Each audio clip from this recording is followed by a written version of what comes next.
Good morning friends, this is M D Wasim. Welcome to my channel Wasim Academy. Friends, हम लोग EVS sessions को कर रहे थे और इससे पहले वीडियो में हम लोग रेड डाटा बुक के बारे में और उसके इंडिया में क्या इसका इंपॉर्टेंस है, इंडिया में कौन कौन से जानवर एक्सटिंक्ट और एंडेंजर्ड हो चुके हैं, तो उसके बारे में हम लोग पिछले 2 वीडियो में पढ़ चुके हैं। आज के वीडियो हम लोग देखेंगे रेड डाटा बुक के कुछ साइलेंट फीचर्स क्या है। अगर आप लोग चैनल पर नए हैं तो प्लीज़ सब्सक्राइब द चैनल और बेल आइकन को हिट करना ना भूलें फॉर लेटेस्ट अपडेट। आप लोग ईवीएस को और अच्छी तरीके से प्रिपरेशंस करने के लिए प्रीवियस ईयर 2022 का जो टेट हुआ था उससे रिलेटेड बहुत सारे मैंने वीडियोस को बनाए हैं। आप लोग प्ले लिस्ट में जा करके उस वीडियो को आप लोग अच्छी तरीके से ऑब्जर्व कर सकते हैं और लेटेस्ट क्वेश्चंस के साथ अभी वीडियोस और भी प्रोवाइड किया जाएगा हर सब्जेक्ट से रिलेटेड। तो प्लीज़ आप लोग मेरे चैनल के साथ जुड़े रहें। तो चलिए आज का वीडियो शुरू करते हैं। आज का जो वीडियो का जो सेशंस है, salient features of the act, यानी ये जो एक्ट था, यानी रेड डाटा बुक के द्वारा जो एक्ट पास हुआ था, इसके कुछ साइलेंट फीचर्स क्या है। तो सबसे पहले आप लोग देख सकते हैं प्रोहिबिशंस ऑफ हंटिंग। सबसे पहला जो हॉबी है कि हंटिंग को, शिकार को मतलब कि मना करना होगा, यानी उसको रोकना होगा। Prohibitions of hunting, it prohibits the hunting of any wild animal specified in the schedule 1 2 3 4 of the act। यानी अभी हम लोग सामने पढ़ेंगे 1 2 3 4 जो एक्ट है उसमें कोई भी जानवर लिस्टेड है तो उस जानवर को मारना, किसी भी स्पीसीज को, जानवर प्लांट को मारना, ये एक मतलब कि एक क्राइम होगा, एक कानून के खिलाफ वर्जी होगा। बट एक्सेप्शंस होगा, इसमें कुछ एक्सेप्शंस क्या होगा। A wild animal listed under these schedules can be hunted or killed only after getting the permissions of the Chief Wild Warden (CWLW) of the state। if अगर चीफ वाइल्ड लाइफ वार्डन अगर इसको permit करता है किसी research की बुनियाद पे, या अगर जानवर बीमार है तो उस दौरान उस जानवर को हंट या किल किया जा सकता है। एक ये प्रोसेस है। उसके बाद it became the dangerous of human life और the property including the standing crops on any land. अगर कोई जानवर मतलब कि डेंजर कर रहा है ह्यूमन के लाइफ को, ह्यूमन की आबादी में घुस गया हो और उसके लाइफ को डैमेज कर रहा है, या ह्यूमन प्रॉपर्टी को या क्रॉप्स को बर्बाद कर रहा है, तो उस टाइम आप उस जानवर को किल कर सकते हैं, उसको मार सकते हैं। इट इज़ डिसेबल और suffering from the disease and beyond the recovery. कोई भी जानवर अगर बीमारी में मुब्तला है तो उसके रिकवरी के लिए उस जानवर को पकड़ा जा सकता है, उसको पकड़ के इलाज किया जा सकता है। उसको अगर बहुत ज़्यादा बीमारी हो, उससे और दूसरा बीमारी फैलने का चांस है, तो उस जानवर को मार देना पड़ेगा। सेकेंड जो प्रोसेस है, declarations and protections of the wild life sanctuaries and national park. यानी इस एक्ट में भी बताया गया है कि वाइल्ड लाइफ सेंचुरीज को, नेशनल पार्क्स को प्रोटेक्शंस करना, हिफाजत करना। The central government can constitute any area as a sanctuary. यानी सेंट्रल गवर्नमेंट कोई भी एरिया को अगर सेंचुरी मान लिया है या सेंचुरी बना दिया है तो provide the area is of adequate ecological, faunal, floral, geomorphologicals, natural and geological significance. यानी कोई भी यानी सेंट्रल गवर्नमेंट कोई भी एरिया को अगर वाइल्ड लाइफ सेंचुरी मान लिया है तो वहाँ का, उस एरिया का जो इकोलॉजिकल जो बैलेंस है, फ्यूनल और फ्लोरल, यानी वहाँ के आसपास के जितने भी एनिमल्स है, जितने प्लांट्स है, वहाँ का जो जोग्राफिकल, जियोमॉर्फोलॉजिकल जो प्रोसेस है, नेचुरल जो प्रोसेस है, ये सब के इम्पोर्टेंस को रखते हुए उस एरिया को वाइल्ड लाइफ सेंचुरी माना गया है, तो उसको प्रोटेक्शंस करना। इसमें क्या है, the government can also declare an area including an area with sanctuary as a national park. ये पूरा अधिकार जो है, ये पूरा जो राइट है, ये गवर्नमेंट को राइट है कि वो किस एरिया को एज ए सेंचुरी या नेशनल पार्क घोषित करेगा या उसको ऐलान करेगा। A collector is appointed by the central government to administer the area declare as sanctuary. यानी एक कलेक्टर को अपॉइंट किया जाता है सेंट्रल गवर्नमेंट के द्वारा, उस एरिया को डिक्लेयर करता है कि वो सेंचुरी है या नेशनल पार्क है।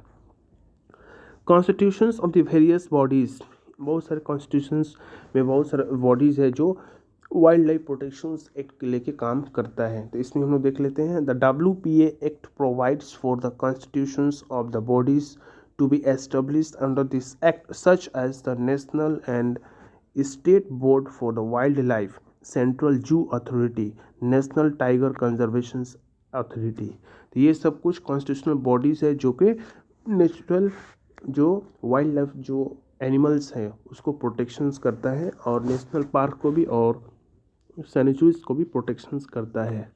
उसके बाद गवर्नमेंट प्रॉपर्टी, यानी ये सब जो प्रॉपर्टी है नेशनल पार्क में और जितने सारे स्पीसीज है, जितने प्लांट्स है, वो सब गवर्नमेंट के प्रॉपर्टीज़ हैं। The hunted wild animals other than vermin, vermin that means जो केचुआ छोटा छोटा जो ये होता है चेड़ा जिसको बोलते हैं उसको। द हंटेड वाइल्ड एनिमल्स और other than vermin animal articles और meat of a wild animal and ivory imported into India and an article made from the such ivory shall be considered as a property of the government। यानी कोई भी एक छोटा सा एक केचुआ हो या आइवरी यानी हाथी का दांत हो, यानी कोई भी उसका बॉडी का पोर्शंस अगर वो जंगल में पाया जाए तो वो गवर्नमेंट का प्रॉपर्टी है।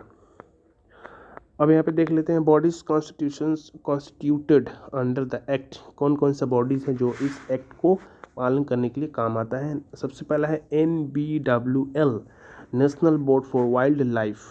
Okay, as per act the central government of India shall constitute the national board for wild life. ये एक बॉडीज़ हैं जो कि सेंट्रल गवर्नमेंट के द्वारा एक बॉडीज़ है जो कि वाइल्ड लाइफ को प्रोटेक्शन के लिए काम करता है। इसका काम क्या है? It serves an apex body for the review of the all wild life related to the matters for the approval of the projects and around the national park and century.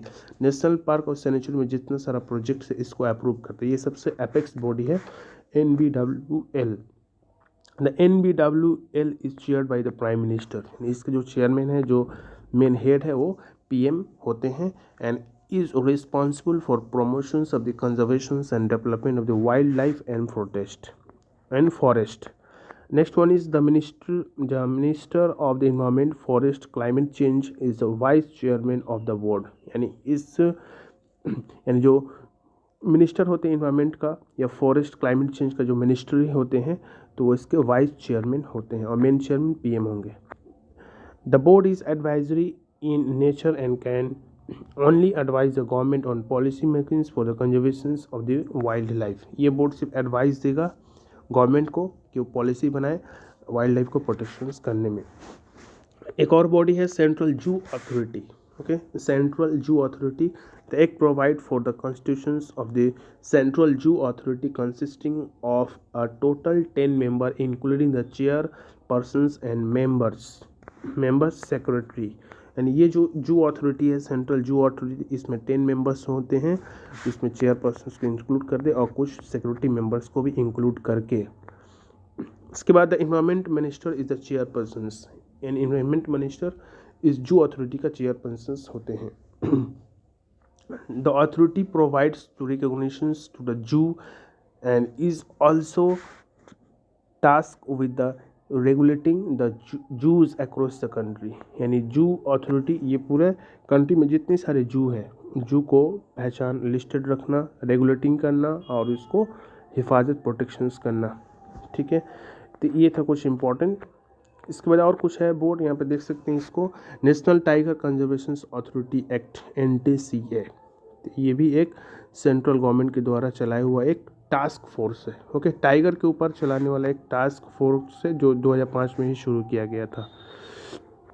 इसका wild life crime control bureau WCCB to act provide for the constitutions wild life crimes control bureau to combat organise wild life crime in country. यानी wild life को लेकर के कोई आदमी अगर crime करता है तो इस एक्ट के द्वारा उसको जेल भी जाना पड़ सकता है। यानी कोई आदमी ऐसा होता है कि जंगल के जो इम्पोर्टेंट जो स्पीसीज है उसको ट्रांसफ़र करते हैं या बाहर कंट्रीज में लेके जाते हैं या बाहर कंट्री से यहाँ पर लेके आते हैं, तो इस एक्ट के जरिए उनके ऊपर कानूनी कार्रवाई हो सकती है।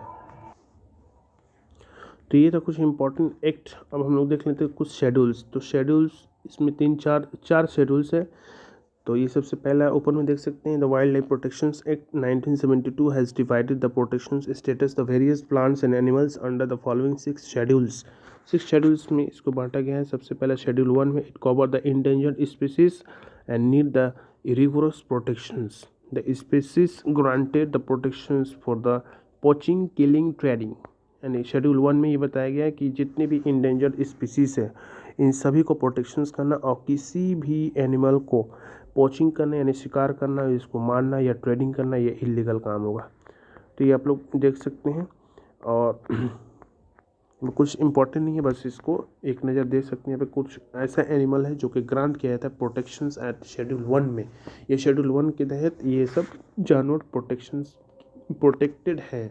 Blackbuck, Bengal tiger, clouded leopard, snow leopard, swamp deer, Himalayan bear, Asiatic cheetah, Kashmiri stake. तो ये सब कुछ इंपॉर्टेंट है जो कि शेड्यूल 1 में है। शेड्यूल 2 में आप लोग देख सकते हैं, animals under this list are also accorded high protection of the provisions of their trade, यानी बिजनेस करने के सिलसिले में इन सबको मना किया गया है शेड्यूल 2 में। तो यहाँ पे कुछ इंपॉर्टेंट जानवर है, देख सकते हैं आप लोग। शेड्यूल 3-4 में species that are not endangered are included the under the schedule 3 and 4, यानी यहाँ पे वो जानवर है जो इंडेंजर्ड स्पीसीज नहीं है। तो 3-4 शेड्यूल में ये सब है, तो आप लोग देख सकते हैं। 5 में this schedule contains the animals that are considered as a vermin that means small animals, okay, जो कि डिस्ट्रॉय करते हैं प्लांट्स या फूड्स को। रिलेटेड कुछ है जैसे common crows, fruit bats, rats, mice, ये सब। तो ये सब तो कुछ important schedules about the red data book of Indian wild life sanctuaries या वाइल्ड लाइफ या नेशनल पार्क्स। नेक्स्ट वीडियो में इससे जो रिलेटेड और कुछ है नेशनल पार्क, बायोस्फीयर और सेंचुरी, इससे रिलेटेड हम लोग कल के वीडियो में हम लोग देखेंगे। तो आज के वीडियो में बस इतना ही, मिलते हैं नेक्स्ट वीडियो में। Thank you friends, thanks.